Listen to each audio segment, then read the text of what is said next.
The Knicks head to MSG for games 3 and 4. It's the first playoff game in New York in 2 years, so you know the energy at the Garden is going to be on 100. Zach Braziller is the New York Post basketball reporter, and he's on the line to preview game 3. In fact, he's at the Garden right now for shoot-around. Thank you for taking your time to join us, Zach. Let's get right into it, because coming out of game 2, that loss in Cleveland, folks are saying that New York lacked intensity. Game 3's at the Garden. So how important do you think it's going to be for the Knicks to use the energy in the building to get off to a fast start? Yeah, look, it was huge. That was why game 1 was so big, because it gave the Knicks home court advantage. And while the Knicks have been a good road team all year, the Cavs have not been a great road team.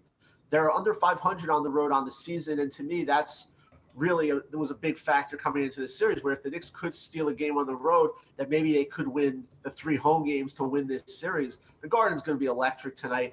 You know, even if you go back 2 years ago, it was still kind of during COVID, where it wasn't a complete sellout. Every seat's going to be filled tonight. It's going to be chaos. It's going to be a circus.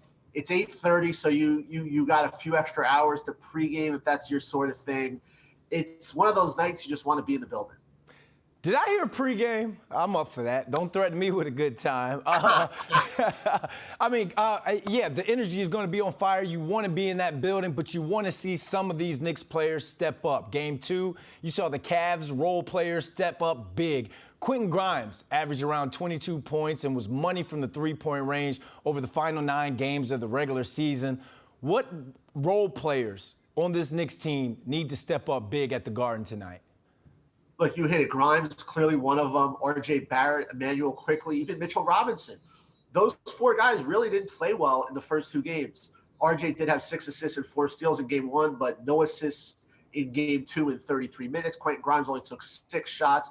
Quickly was only 4 of 13. Robinson really did not make an impact in game 2. The Knicks are going to need these guys to play better if they want to win this series. You can't put so much on Hart, Brunson, and Randall where you're expecting them to do everything. I expect the Knicks to look to get other guys involved early. I think the energy will clearly help. I mean, you see it all the time in the playoffs.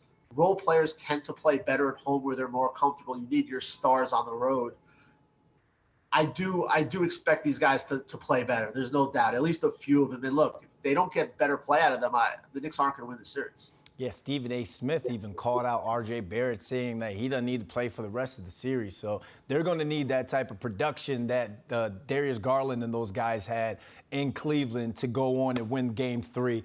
And I know this team is taking this game one game at a time, the series one game at a time. But do you think that the Knicks can get 2 wins out of these next 2 games at the Garden? Yeah, look, it's clearly possible, and it's clearly their chance to take control of this series. You're 1-1. You got 2 games at the Garden, 2 home games. The place is going to be electric. It's going to be the best atmosphere this place has had probably since 2013 when they had that second-round series with the Pacers. This is the chance for the Knicks to win this series. You win the next 2, you take a stranglehold in the series. You split, you give the Cavs home court advantage back, it changes everything. Look, first is tonight, obviously. But if the Knicks if the Knicks are going to win this series, they have to win the next 2 games, in my opinion. $50,000 for a courtside seat, you told me. It's going to be electric at Madison Square Garden tonight. Tip-off at 8:30. Zach, thanks for joining us. So you getting courtside tonight or what? You know, yeah, we'll talk. I could put something on it. I could pay now. I could pay now, pay later. That type of thing. Put it on layaway. Thanks, Zach. All right, man.